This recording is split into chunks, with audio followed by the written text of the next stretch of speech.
One businessman is working very hard, struggling it out. You ask that businessman, "Why are you working so hard, sir? What do you want?" He says, "I have launched this new corporation. I wish to make it a success." Is that all? Why do you wish to make it a success? He says, "By virtue of that, I will earn a few $1,000,000. Aha! So you want money in that case. It's not merely the success of the organization that you have established. That is a means for the money you will earn from it. So please tell me then, why do you want money?" Why do I want money? It'll help me get the things of the world. What kind of things? 5 kind of things. Things to touch, things to see, things to smell, things to hear, and things to taste. God has given us all 5 senses. And we want the objects of these 5 senses. The whole world is a subject of our 5 senses. So in that case, money is also not the final goal. Money is only the means to get the things of the world. Let us ask a question again. Why do you want these 5 kinds of things? Why do I want them? They will give me happiness, peace, calm, joy, bliss, maja, lutf, anand. There are many names. That means we want ultimately happiness. That's right. For the sake of happiness, you wanted the objects of the senses. Very correct. And for the sake of the objects of the senses, you wanted money. That's right. And for the sake of money, you wanted to make your business a success. Very correct. And for the sake of making the business a success, you were working so hard. That's right. So the entire chain, where did it end? In happiness. What does a person want? Ultimately, happiness. Now you go and ask the series of questions in any of the 50 states of USA or any of the 194 countries of the world, to any poor or rich, young or old person, what do you want? That person says, "I want this." Again ask, "Why do you want it?" He says, "Because of this." "Why do you want that?" "Because of that." Where will the chain end every time? Tell me. Happiness. In other words, all of us want one thing: happiness. Now ponder again. Did anybody teach us? Look, my child, you must seek happiness. It should not happen that you start running after misery.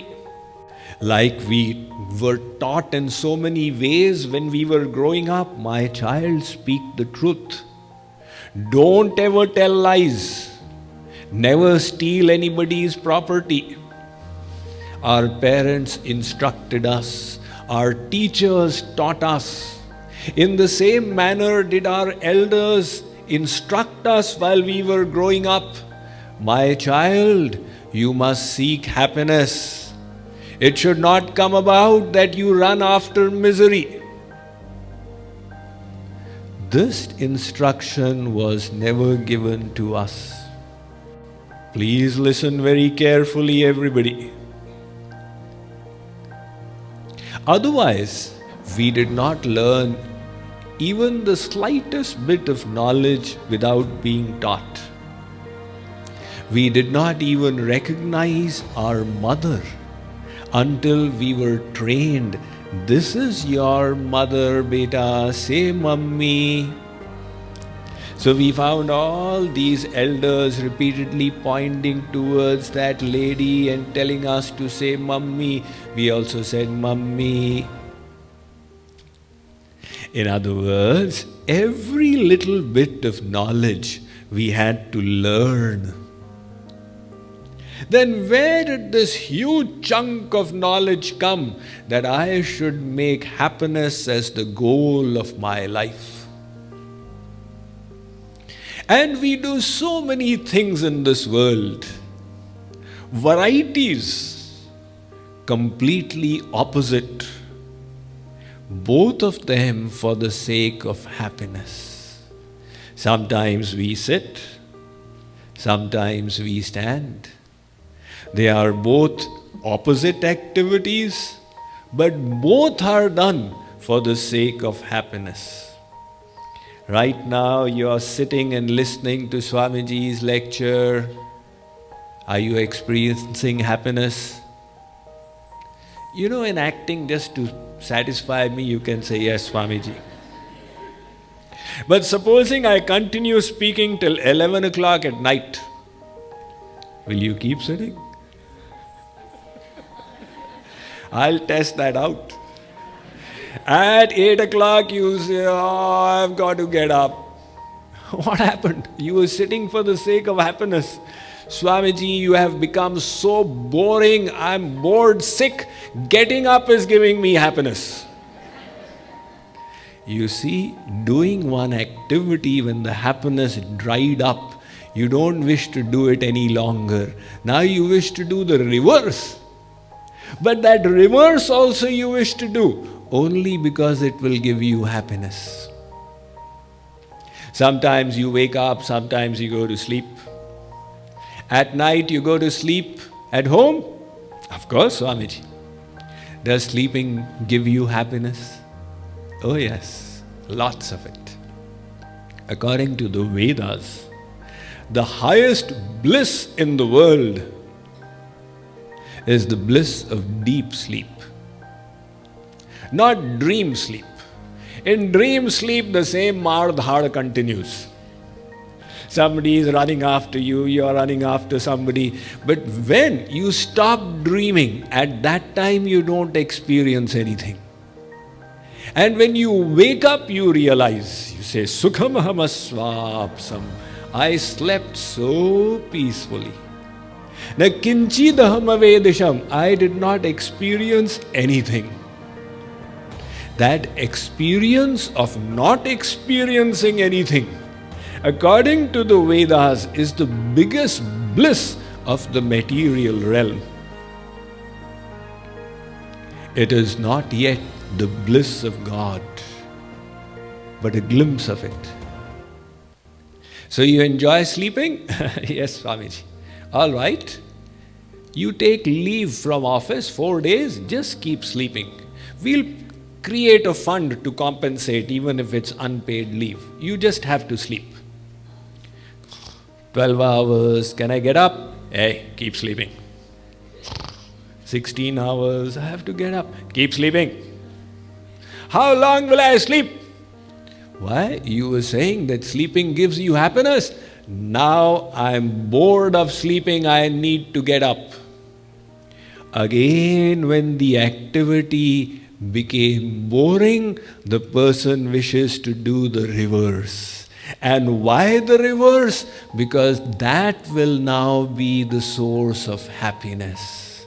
So all day long we do contradictory activities, but we are searching happiness in both of them. Let us then try and understand, why do we want happiness? This is the defining, foundational question of spirituality. And the answer to this has been given in the Vedas. Anando brahmeti vijanat anandadhyev khalvimani bhutani jayante anandena jatani jivanti anandam prayanti abhisamvishanti. Anand or bliss is the nature of Brahman. It is from that bliss that we have emanated. It is in that bliss that we are all situated. And it is into that bliss that we shall merge one day. So what is the nature of Brahman? Bliss, happiness, Anand. That is why there is a name for God in the Vedas, Sat Chit Anand. Satyam Vijnanam Anandam Brahma, the Vedas say. Satyam Jnanam Anantam Brahma, the Vedas say. Satya Jnanananta Nandamatraika Rasamurtayah. The Srimad Bhagavatam is saying the Shri Murti of God is made of bliss, not of flesh and bones. Anandamatra Karpada Mukhodaradi. The Padma Puran says God's stomach, hands, feet, face are all made of bliss. Ananda Sindhu Madhya Tavavasa Binu Jane Kata Marasi Piyasa, the Ramayana says. So all these scriptures are telling us that God is of the nature of bliss. God is bliss. That's right. Bliss is God. That's correct. We all want bliss. That was proved. We all want happiness. Everything we are doing is for the sake of happiness. That's correct. And that happiness is God. That means we all want God. That means 24 hours a day we are in search of God because we are in search of happiness. Only thing is, some people know it. Some people don't know it. We have understood we want happiness, but why do we want happiness? The answer is very simple. We are tiny little parts of God. Like the ocean, yes, and its part a drop. Like a mountain, yes, and its part a rock. Like the sun and its part a ray of light. In the same way, we are little parts of God. Chinmatram Shri Hareransham Sukshmam Aksharam Avyayam Krishnadhinamiti Prahur Jivam Jnana Gunashrayam. The Vedas say Ansh. Ansh you all understand, right? It's a Sanskrit word. Little part.